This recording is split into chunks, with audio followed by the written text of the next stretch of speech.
Hallelujah. Shout hallelujah.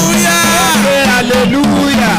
Agbára èṣù dà níbi tí Jésù gbé jọba.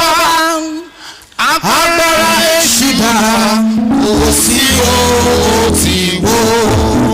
Agbára èṣù dà níbi tí Jésù gbé jọba.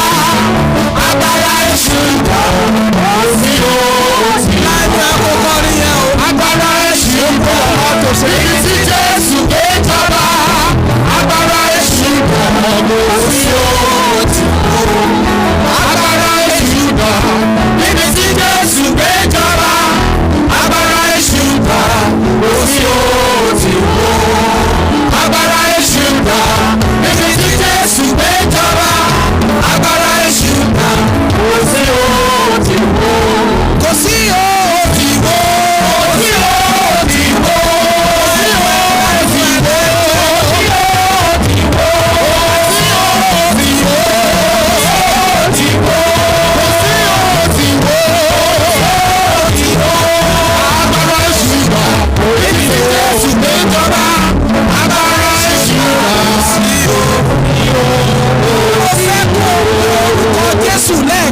I want you to call the name of Jesus.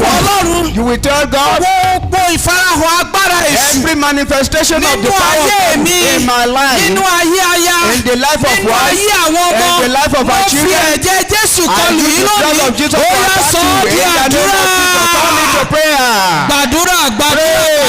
Pray. Every manifestation of the hand of the devil in my life, in my home, in the lives of my children, in the lives of my wife, I attack you with the blood of Jesus.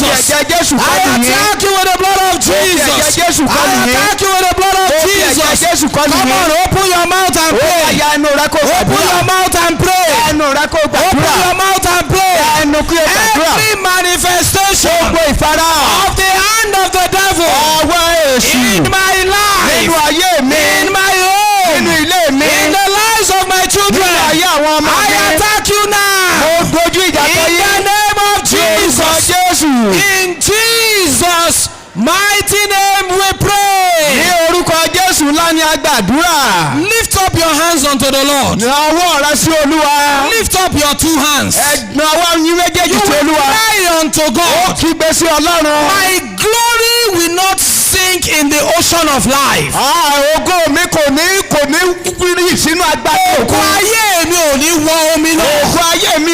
My glory will not sink in the ocean of life. Oh yes, oh Jesus. Talk to God now. Talk to God now. My glory will not sink in the ocean of life. In the name of the Lord Jesus Christ. My glory will not sink. My glory will not sink. My glory will not sink. My glory will not sink in the ocean of life. In the name of Jesus. My glory will not sink. My glory will not sink. In the name of the Lord Jesus. In Jesus' mighty name we pray. Open your eyes and look at me. So many people have missed it in life. And so many never recovered again. So many people have missed it in life. They have been denied glory. They have been denied the manifestation of their glory. It is only God that can do it for them. Pray now. Please pray for your children. Some of them are just wandering about. Their glory has been taken away. You will pray now. Let there be a restoration today. Everything that has been stolen, every glory that has been missing, let there be a restoration tonight. Open your mouth and pray. You better pray. Talk to God now. Ọlọ́run sọ̀rọ̀ báyìí. Talk to God now. Bá Ọlọ́run sọ̀rọ̀ báyìí. Let there be restoration. Jẹ́ kí ìmúpadàbọ̀sípò kí ó wà. Let there be Jẹ́ kí restoration. ìmúpadàbọ̀sípò kí ó wà. Let there be restoration. Jẹ́ kí ìmúpadàbọ̀sípò kí ó wà. Let there be restoration. Jẹ́ kí ìmúpadàbọ̀sípò kí ó wà. Every glory that has been stolen. Gbogbo ògo tí a ti jí lọ. Every glory that is missing. Gbogbo ògo tí ó sọnù. Oh Lord, let there be restoration. Olúwa jẹ́ kí ìmúpadàbọ̀sípò Oh kí ó Lord, wà. let there be restoration. Olúwa jẹ́ kí ìmúpadàbọ̀sípò Oh kí ó wà. Lord, let there be restoration. Jẹ́ kí ìmúpadàbọ̀sípò kí ó wà. Talk now. Talk to God now. Ọlọ́run sọ̀rọ̀ Talk báyìí. to God now. Bá Ọlọ́run sọ̀rọ̀ Talk to báyìí. God now. Bá Ọlọ́run sọ̀rọ̀ The báyìí. Holy Spirit is here. Ẹ̀mí mímọ́ Ọlọ́run bẹ And níbí. the Lord is ready to restore. Ọlọ́run sì ṣe tán láti mú Talk to God now. Bá Ọlọ́run sọ̀rọ̀ Talk báyìí. to God Bá now. Ọlọ́run sọ̀rọ̀ Talk báyìí. to God Bá now. Ọlọ́run sọ̀rọ̀ Let báyìí. there be Jẹ́ kí restoration. ìmúpadàbọ̀sípò kí ó wà. Let there be Jẹ́ kí restoration. ìmúpadàbọ̀sípò kí ó wà. In Jesus' mighty name we Ní pray. orúkọ Jésù ńlá ni a gba àdúrà. Take your seat. Ẹ jókòó. Joel chapter 2 Jóẹ́lì orí ìkejì. verse 25. Ẹsẹ̀ ìkẹẹ̀ẹ́dọ́gbọ̀n. Joel chapter 2 Jóẹ́lì orí ìkejì. verse 25. Ẹsẹ̀ ìkẹẹ̀ẹ́dọ́gbọ̀n. And I will restore to you Èmi ó sì mú un padà fún yín. the years the locusts had eaten, Iye ọdún tí eéṣú ti jẹ. the years the cankerworm and caterpillars have eaten, Àti ọdún irú èyí tí kòkòrò jewéjewé ti jẹ. the years the palmer worms have eaten, Àti iye ọdún iye tí àwọn kòkòrò jewéjewé náà jẹ. my great armies Nípa àwọn ogun ńlá mi. which I sent among you, Ìyí tí mo rán sáàrin yín. the restoration power of God. Agbára ìmúpadàbọ̀sípò Ọlọ́run. Restoration is simply God restoring you back to the original place. Ìmúpadàbọ̀sípò túmọ̀ sí pé Ọlọ́run ó dá ọ padà sí ipò tí ó wà tẹ́lẹ̀. When you talk of other things on earth, Nígbà tí a bá ń sọ nípa àwọn ohun mìíràn nínú ayé. especially non-living things, Pàápàá jùlọ àwọn nǹkan tí ò lẹ́mìí. human being can restore them back. Ọmọ ènìyàn ó lè dá wọn padà. But when it comes to you, Ṣùgbọ́n nígbà tí ó bá kan ìwọ. when it comes to you, Nígbà tí ó bá kan ìwọ. only one person can restore you, Ìkan ṣoṣo ni ó lè mú ọ padà and bọ̀ that is the sípò. Almighty God. Òun náà sì ni Ọlọ́run I Olódùmarè. decree Mo pa á láṣẹ. in the name of the Lord Ní Jesus, orúkọ Jésù Olúwa. that restoration power of God Pé agbára ìmúpadàbọ̀ will sípò restore the Ọlọ́run. fortunes of your life in the name of Yóò Jesus. mú ọ padà bọ̀ sípò nínú ayé ní orúkọ Jésù. John chapter 10 verse 10. Jòhánù orí ìkẹwàá ẹsẹ̀ ìkẹwàá. The thief has come to steal, to kill and to destroy. Ó lè ti wá láti jí láti kí àti láti parun. The devil came Èṣù wá to steal. láti jí. The devil came Sátánì wá to kill. láti jí. The devil came Èṣù wá to destroy. láti parun. Today as I speak, Lónìí bí mo ṣe ń sọ̀rọ̀. there are thousands of people Ẹgbẹgbẹ̀rún àwọn ènìyàn ló wà. that are shadows of their original self. Tó jẹ́ wípé wọ́n jẹ́ aṣẹ́gun oníkẹ̀kẹ́ They ìsinmi are fún wọn. just shadows of original self. Wọ́n kàn jẹ́ òjijì ohun tí wọ́n jẹ́ gan. Sometimes they will sit down in their home Ní ìgbà mìíràn wọ́n á jókòó nínú ilé and wọn. begin to cry. Wọ́n sì máa sun ẹkún. When it was still me. Pé ṣé èmi náà rèé? When it was still me. Nígbà tí ó jẹ́ èmi. When it was still me. Nígbà tí mò ń jẹ́ èmi So ti kára many mi. things are missing. Mo kọ́kọ́ I sọ̀rọ̀. pray for you this evening. Ìgbàdúrà fún ọ ní àṣálẹ́ The yìí. God of restoration. Ọlọ́run ayé He fún will padà restore sípò. your joy that is Ó missing. dá ayọ̀ rẹ padà ní orúkọ You Jésù. didn't say amen. Sọ àmì. The God of restoration. Ọlọ́run He ìmúpadà will sípò. restore your health that is Yóò missing. mú ìlera rẹ padà bọ̀ In sípò. the name of Ní Jesus. orúkọ Jésù. Let me first establish this. Ẹ jẹ́ kí n kọ́kọ́ fi àwọn ìdí That nǹkan múlẹ̀. God is the God of Pé restoration. Ọlọ́run ni Ọlọ́run ìmúpadà bọ̀ He is sípò. the only one who can restore you. Ó ní ẹnìkan náà tí ó lè mú ọ He is padà the bọ̀ only sípò. one who can restore your Ó situation. náà ní ẹni tí ó mú lè mú ipò rẹ He is padà. the only one who has the power of Ó náà restoration. ní ẹni náà tó ní agbára ìmúpadà bọ̀ sípò. In 2 Samuel chapter 9, Ní ìwé Sámúẹ́lì kejì orí if ìkẹsàn-án. you read from verse 1, Tí o bá kà láti ẹsẹ̀ ìkíní. Bible tells us Bíbélì sọ fún wa that David asked, pé Dáfídì béèrè. Is there anybody still left Fẹ́sí ẹnìkan tó kù in the house of Saul nínú ilé Sọ́ọ̀lù. that I might favor him Pé kí èmi kí ó lè ṣe ojú rere sí for i. the sake of Jonathan? Nítorí Jónátánì. The word of God tells us Ọ̀rọ̀ Ọlọ́run sọ fún wa pé as at then ní ìgbà náà the house of Saul almost became a desolate. ilé Sọ́ọ̀lù ti fẹ́ di ahoro tán. Nobody ate there again. Torí wípé kò sí ènìyàn bẹ̀ mọ́. Jonathan died prematurely. Jónátánì ó kú. And Mephibosheth, the only surviving son, Mèfíbóṣẹ́tì ẹni tí ó ṣẹ́kù. is even paralyzed on both Ó legs. jẹ́ ẹni tí ó ti mú kù lẹ́sẹ̀. Because the God of restoration wants to walk. Ṣùgbọ́n Ọlọ́run ìmúpadàbọ̀ sípò. David asked, Dáfídì wá béèrè. is there anybody still left Ó ní sí ẹnikẹ́ni tó kù that bí. I may favor Ó him? kí èmi kí o lè ṣe ojú rere sí. I pray for you. Ó gbàdúrà fún In ọ. the year 2021, Ọdún 2021. children will receive divine favor. Àwọn ọmọ rẹ wọ́n gba ojú rere àtòkè. And Ziba, the slave man in the house, Síbà ẹni tí í ṣe ẹrú nínú ilé náà. he said, yes, I can remember. Ó ní bẹ́ẹ̀ ni mo lè rántí. Jonathan had a boy, Ó ní ọmọkùnrin kékeré kan. but he's a lame boy. Ṣùgbọ́n arọ ni. He said, where is he? Ó ní níbo ló wà. I don't know. I think he has gone somewhere Mo else. rò pé mi ò mọ ibi tó wo ti lọ bò mí. If you read the Bible very Tí well, o bá ka Bíbélì dáadáa. 2 Samuel chapter 9, Nínú ìwé Sámúẹ́lì kejì orí if ìkẹsàn-án. you read verse 10, Tí a bá ka ẹsẹ̀ ìkẹwàá. Bible says, as at then, Bíbélì sọ wípé ní ìgbà náà. Ziba the slave Ibà ẹni tí í ṣe ẹrú had yìí. 15 sons. Ó ní 15 sons ó ní ọmọkùnrin mẹ́ẹ̀ẹ́dógún. and 20 servants. Ó sì ní ogún ìránṣẹ́. Hallelujah. Hallelujah. Don't forget, Ziba was a slave Ẹ má to gbàgbé Saul. wípé Síbà ẹrú ni fún Sọ́ọ̀lù. And by the virtue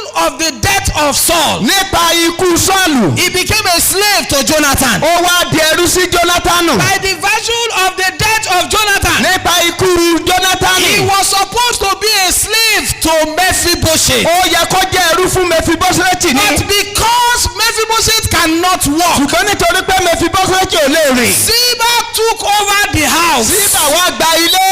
And himself, he had 15 sons. Ó fúnra rẹ̀ bí ọmọ mẹ́ẹ̀ẹ́dógún. And the Bible even tells us Bíbélì tún sọ fún wa pé he also have 20 servants. ó tún wá ní ogún ìránṣẹ́. Hallelujah. Hallelujah. A servant having servants. Ìránṣẹ́ ó tún ní ìránṣẹ́. Rise up on your feet. Dìde dúró lórí ẹsẹ̀ You are rẹ̀. going to pray. Ó gbàdúrà. I want you to pray. Mo fẹ́ kó gbàdúrà. I want you to pray. Mo fẹ́ kó And I gbàdúrà. want you to cry Mo to fẹ́ God. kó kígbe sí Ọlọ́run. Every situation Gbogbo ìṣẹ̀lẹ̀ that has capitalized on my family background tó ti dúró lórí ìdílé mi. to deny me of my glory. Láti ṣẹ́ mi ní ògo mi. Holy Spirit, rise up Ẹ̀mí now. Ọlọ́run dìde. Begin to destroy that Ó situation. yá máa pa á. Open your mouth and pray. Kó gbàdúrà. I didn't hear your Mi voice. ò gbọ́ orin. I didn't hear your voice. Gbọ́ òra. Talk to God. Bá Ọlọ́run sọ̀rọ̀. Talk to Bá God. Ọlọ́run sọ̀rọ̀. Every situation Gbogbo ìṣẹ̀lẹ̀ náà. that has rested on my family Èyí tí ó background ti dúró lórí ìṣẹ̀lẹ̀ to ayé deny ìdílé mi. me my Láti glory. ṣẹ́ mi ní ògo. Holy Spirit, Ẹ̀mí mímọ́ begin Ọlọ́run. to destroy Ó them. yá máa pa wọ́n Begin run. to destroy them. Pa wọ́n run. Begin to destroy Pa them. wọ́n run. Begin to destroy Pa them. wọ́n run. In Jesus' mighty name we pray. Ní orúkọ Jésù ńlá ni a gba àdúrà. Maybe you didn't know why I asked you to pray that Ó prayer. yá ẹ̀ mọ̀ ìdí tí mo ṣe ní ká ẹ gba àdúrà yìí. They may want to give somebody a job Wọ́n lè fẹ́ fún ẹnìkan ní iṣẹ́. and they say his father is a wicked person. Kí wọ́n sì wá rí wípé bàbá rẹ̀ ẹni bí ni. Because of his father's wickedness in service, Nítorí iṣẹ́ bàbá rẹ̀ tó burú. we will not give him this job. Àní fún un ní iṣẹ́ yìí. That person knows nothing about it. Ẹni ìyẹn kò mọ nǹkan kan nípa rẹ̀. But that situation is capitalizing on his family background. Ṣùgbọ́n ìṣẹ̀lẹ̀ yẹn ń dúró lórí ìdílé And ayé that's rẹ̀. how so many people are suffering. That's how so many people are suffering. Ó lè jẹ́ eléyìí ní ọ̀pọ̀ ń jìyà rẹ̀. Mephibosheth was suffering Ẹbí sọ́dọ̀ ti ń jìyà. because of the sudden death of his father Nítorí ikú òjijì and bàbá rẹ̀. because he was lame. Àti títorí You will pray for your children Ó now. gbàdúrà fún àwọn ọmọ bàbá Every yìí. situation Gbogbo àwọn ìṣẹ̀lẹ̀ náà. is climbing on my family background Èyí tí ó ń dúró lórí ìtẹ́lẹ̀ to ìdílé ayé mi. torment my glory. Láti fi ìdò. Holy Spirit of God, Ẹ̀mí mímọ́ Ọlọ́run. rise against them now. Open your mouth and pray. Cry to God. Cry to God. Cry to God. Oh Lord. Rise against them. Rise against them. Rise against them. In the name of the Lord Jesus. Oh Lord, rise against them. Oh Lord, rise against them. Oh Lord, rise against them. In Jesus' mighty name we pray. Take your seat. And I will restore all the years. God said, I will restore the years that have been destroyed. In other words, God has the authority to restore. Adaniwaye. The one who created us. Òun nìkan ló mọ wá tó mọ̀ wá. He is the one that molded us that know us. He was before you were born. Ó wà kó tó di wípé a bí ọ. He was the day you were born. Ó wà nígbà tí a bí ọ ní ọjọ́ tí. The situation that surrounds your birth is not hidden for you. Àwọn ìṣẹ̀lẹ̀ tó yí ìbí rẹ ká kò sẹ́yìn. He was there when you started to crawl. Ó wà níbẹ̀ nígbà tó ń bẹ̀rẹ̀ sí ní rákò. He was there when you began to walk. Ó wà níbẹ̀ nígbà tó rìn. As you sit there, bí o ṣe jókòó bẹ̀rẹ̀ Ọlọ́run bẹ̀ níbẹ̀. In other words, ní ọ̀rọ̀ kan. If there is anybody that has tampered with your destiny. Bí o bá ní ẹnikẹ́ni tí ó ti kọ olú àyànmọ́ rẹ. God Almighty saw it. Ọlọ́run Olódùmarè rí. He knows where they have kept it. Ó ti mọ ibi tí wọ́n ti ṣe. He knows what they have done with it. Ó ti mọ tí wọ́n ti ṣe tó. Ní àṣálẹ́ yìí. He will release his hand of authority. Yóò fi agbára ọ̀rọ̀ and he will restore your glory. Yóò sì mú ògo rẹ padà. In the name of Jesus. Lórúkọ Jésù. We are becoming victim of too many things. A bẹ̀rẹ̀ sí ní jẹ́ òjìyà ọ̀pọ̀lọpọ̀ nǹkan. We are becoming victims of too many things. A bẹ̀rẹ̀ sí ní di òjìyà ọ̀pọ̀lọpọ̀ nǹkan. And one of it because we are denied so many things. Ọ̀kan nínú rẹ̀ náà ni pé torí pé a fi ọ̀pọ̀lọpọ̀ nǹkan tó wá. And that's why we have to run back to God. Ìdí nìyí tí a fi gbọ́dọ̀ súré padà sí ọ̀dọ̀ Ọlọ́run. The first thing you must know tonight. Ọ̀kan tí o gbọ́dọ̀ kọ́kọ́ mọ̀ ní àṣálẹ́ yìí. If you want that power of restoration to work in your life. Tí o bá fẹ́ kí agbára ìmúpadàbọ̀ sípò náà kó ṣiṣẹ́ nínú ayé rẹ. You must know the God of restoration. O gbọ́dọ̀ mọ Ọlọ́run ìmúpadàbọ̀ sípò. Kò ṣòro rárá kò ṣòro kò ṣòro rárá kò ṣòro.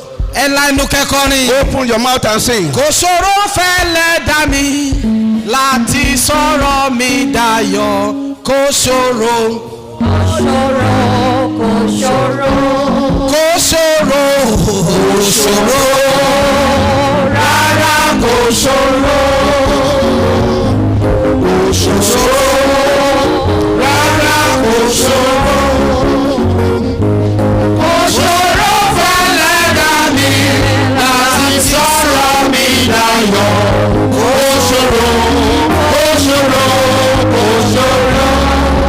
Paul said in Philippians chapter 3. Paul sọ ní Fílípì orí ìkẹta. If you read verse 10. Tí o bá ka ẹsẹ̀ ìkẹ́ wá. That I may know him. Ó ní kí èmi kí ó lè mọ̀. That I may know this God. Kí èmi kí ó lè mọ̀ Ọlọ́run yìí. And his power of resurrection. Àti agbára àjíǹde rẹ̀. The Bible also tells us in Job chapter 19. Bíbélì tuntun fún wa nínú ìwé Jóòbù orí ìkọkàndínlógún. If you read verse 25. Tí o bá ka ẹsẹ̀ ìkẹ́ẹ̀dọ́gbọ̀n. When Job was denied the good things of life. Nígbà tí a fi ohun gbogbo ayé dùn Jóòbù. When everything that he had became missing within 2 days. Nígbà tí ohun gbogbo tí ó ní tó sọnù láàrin ọjọ́ méjì. He said, I know one thing. Ó ní mo mọ nǹkan. I know my Redeemer liveth. Ó ní mo mọ̀ pé olùdáǹdè ń bẹ. I know your Redeemer liveth. Ó mọ̀ pé olùdáǹdè ń bẹ. Nígbà tí ènìyàn bá sọ pé ó tán. Wọ́n mọ̀ ṣe yìí. Ọlọ́run yóò fi ayé rẹ̀ dára rere. Our Lord will surprise you. You didn't say amen to that. Àwòsàn àmì ńlá.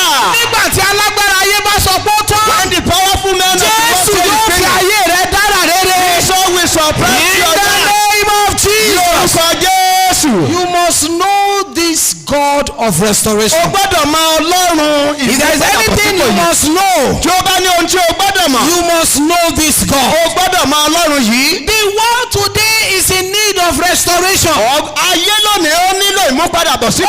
Homes are being destroyed. Àwọn ilé ni a ti dàrú. So many people, they are denied good health. Ọ̀pọ̀lọpọ̀ ni a ti fi ìlera rere So dùn. many people, they have lost their joy. Ọ̀pọ̀lọpọ̀ ni wọ́n ti sọ ayọ̀ wọn nù. So many people, they are walking as a shadow of themselves. Ọ̀pọ̀lọpọ̀ ń sọ wọ́n rìn káàkiri bí Very òkúta ayé many wọn. people, their blessings have been stolen. Ọ̀pọ̀lọpọ̀ ìbùkún àwọn ènìyàn And láti that's sí lọ. why you need restoration. Ìdí nìyẹn tí o fi nílò ìmúpadàbọ̀sípò. Listen, the Bible says, Ẹgbẹ́ Bíbélì wípé I will restore unto you èmi yóò mú padà bọ̀ sípò. years Iye ọdún that the locusts had eaten. tí èésù ti jẹ. The simple language for that Gbọ́dọ̀ tí ó rọrùn fún eléyìí. is that they suddenly become wasted years.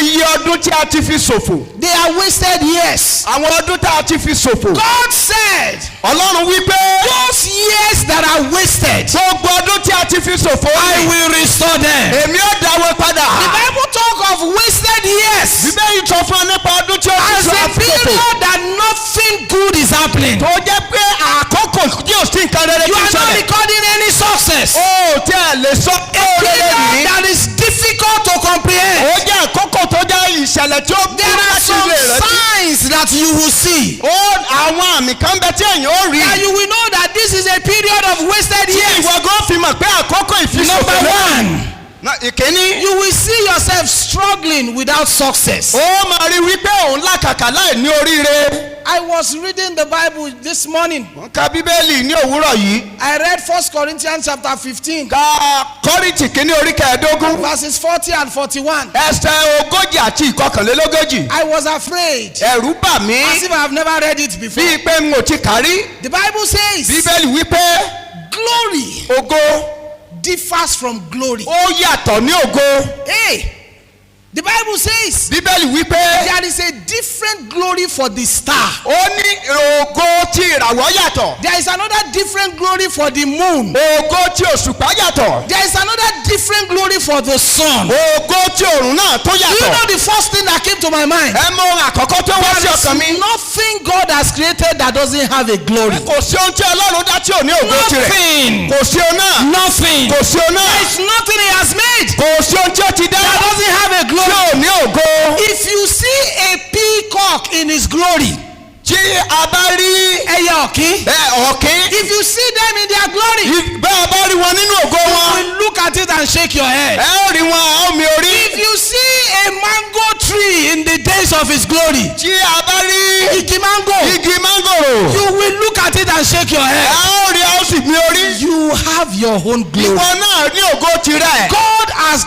given your children their own glory. Ọlọ́run ti fún àwọn ọmọ But rẹ̀ ní ògo wherever tirẹ̀ they náà. are missing, wherever they are missing, Níbikíbi tí ó bá ti sọ ní tonight, àṣálẹ́ yìí. God will command a restoration. Olúwa yóò pàṣẹ ìmúpadà In the sípò. name of Ní Jesus. orúkọ Jésù. When you are struggling and there are no success, Òun náà kàkà ṣùgbọ́n kò sí àṣeyọrí. don't be too spiritual about it. Oh. Mo má jẹ́ pé oníjẹ́ ni ẹ̀mí púpọ̀ nípa rẹ̀ o. Don't fake it at all. Jọ̀wọ́ má ṣe àyíláyídá rẹ̀. Struggling and there is no success. Ó kàn ń ṣe ìlàkàkà You láì ní are àṣeyọrí. living wasted years. Òun gbé ìgbé ayé àkókò tó ti ṣòfò. Number two, Ohun kejì. when you record less profit with hard labor, Nígbà tí ó bá ń ṣiṣẹ́ kárakára pẹ̀lú èrè you kékeré. work and work and work and work, Ó ṣiṣẹ́ bí erin. and the success, the profit is so low. Ó sì ń jẹ̀jẹ̀ ẹ̀ lírí. They are amounting to wasted years. Èyí túmọ̀ sí iye ọdún tó ṣòfò. Number three, Ohun kẹta. when your life is denied of helpers. Nígbà tí